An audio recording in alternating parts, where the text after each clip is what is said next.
Same room, same everything, but new vision board in the background. You probably can't see anything on it. This is gonna be my first, actually it's probably my last, I was gonna say first video of 2025, but it's probably actually gonna be my last video of 2024, depending on how fast I edit, which I'm not usually very good at. I wanted to talk about 2025 and goal setting. Personally, I'm gonna be doing my 2025 goals a little bit differently this year because I have had a very negative pattern with trying to set goals in recent years. I just feel like it's a very overwhelming blow up culture currently, and I kind of want to talk about ways that you can actually plan in a way that isn't totally exhausting, because you don't want the way that you track your goals to be more tiring than the actual accomplishing of said goal, like planning every single second of their lives. And I know because I used to do that, I've been doing that for years, and I'm kind of trying to change it up a little bit this year because it was hurting me more than helping me. As somebody who's done it all and done it all at the same time, I'm talking bullet journaled every day. I had like a million things on that bullet journal, and also had a separate journal for writing every day, and also had a Notion page that I used every single day. I've experienced every single form of goal setting. I've experienced every single way that you can do it. Like, I know, and it wasn't helpful. It didn't help me. It only hurt me. And honestly, it's odd how well it worked for me for so long. And I think it was because I neglected every other part of my life, just focused on my goals. A lot of people are kind of going down that path again. You can still track your goals and you can still do it through fun things like journaling and Notion pages, but it can actually be like something you look forward to and not like, oh my gosh, it's the end of the day, I have to do my 20-page bullet journal. Well, I do want to talk about bullet journals first, actually, because I used to do a bullet journal that was literally 20 pages long every single day, and it sucked. And so this year I'm changing it. If you love drawing your monthly spreads and you think it's amazing, awesome. But I see so many people put so much pressure on themselves to make it gorgeous every single month, and I was so exhausted with that. So I literally, like, it is so boring this year. It's the 2025 page. My goals are little stars. I have a habits page that I want to do, a reading diary, and that's all I did to set up this year. And I'm using one journal. Carrying around multiple journals isn't gonna do anything for you. It's not gonna do anything for you. And I'm so mad at myself for doing that for so long because I wanted to be organized. But in this journal, I'm gonna put pressure on myself to not put pressure on myself. I'm gonna not make every single page beautiful. Not every page has to be in the same color of ink because that's also exhausting, and I used to force myself to do that. And if I couldn't find a pen, I just wasn't gonna write. It doesn't matter. It's literally like, it doesn't have to be beautiful and aesthetic all the time. And I feel like that's something that people really are bad about, and they like confuse like romanticizing things for like everything has to be aesthetic and wonderful for me to do it. I do think that romanticizing your life is a great tool. I think it can really help you make those bleak days more fun, but I also think that it can be a very like toxic way to live your life, because then you're like, on those days where you feel tired and you don't want to put on a cute outfit and you don't want to do your 10-step shower routine and you don't feel like writing a beautiful thing in your journal, you're just going to think, oh, well, then this day doesn't matter anymore. Every single moment of your life has to be curated and beautiful and wonderful for you to live it. But you're fine. Like, it's okay. It's fine. Like, your life doesn't have to be those freaking slideshow TikToks every second of your life. Secondly is Notion. I always see like Notion templates and Notion videos with literally like a million pages that you're never gonna use.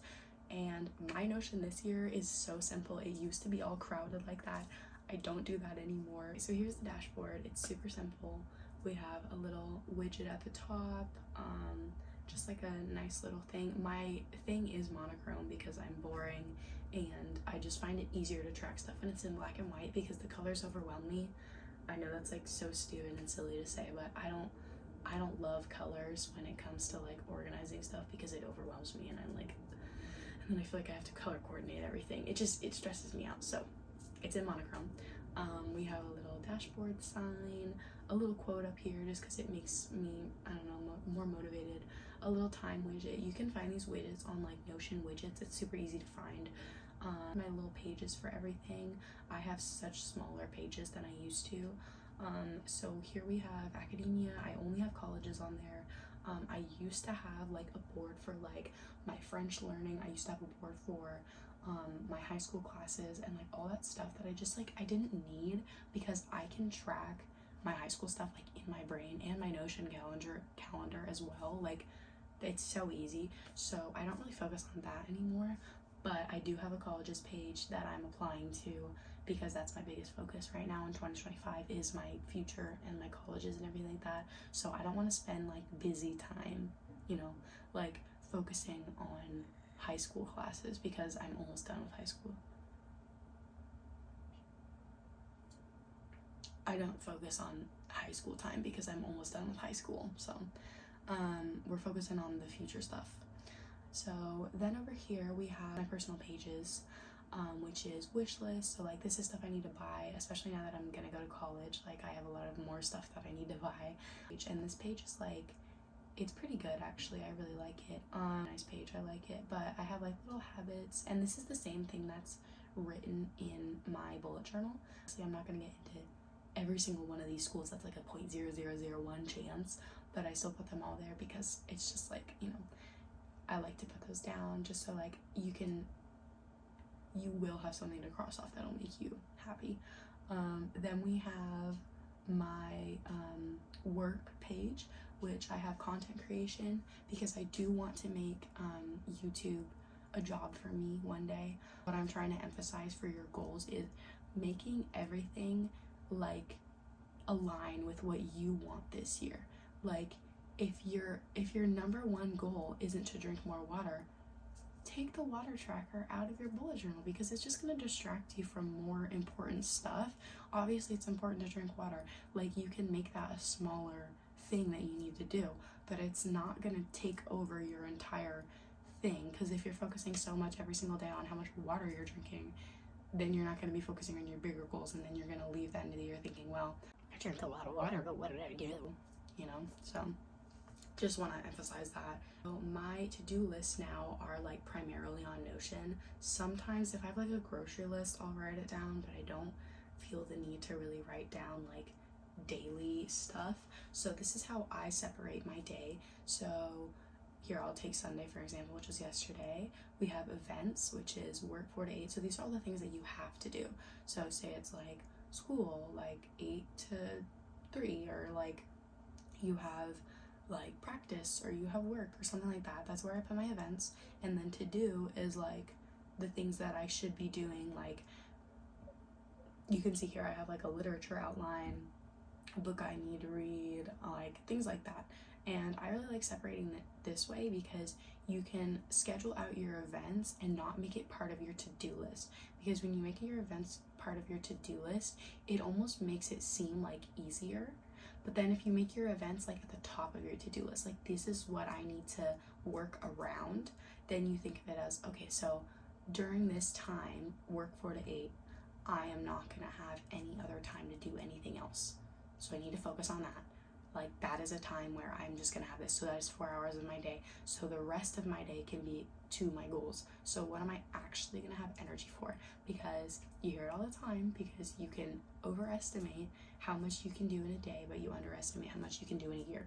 So I like to break up my days in this way, because it makes it so that like I'm holding myself accountable and doing my goals, but I'm also not putting too much pressure on myself and like making myself do more than I'm capable of doing in a certain day. Some other like non-exhausting ways to live your life in 2025.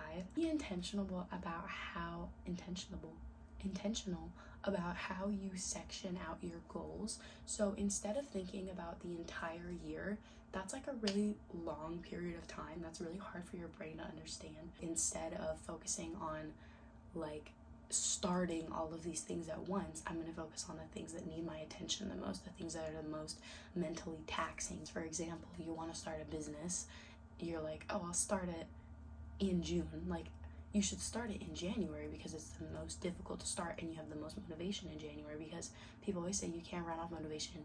You can't, but you can use it to your advantage when you're starting, because getting started is the hardest part, and doing that in January is a good thing. However, you shouldn't start with your most mentally taxing thing and then also start everything else.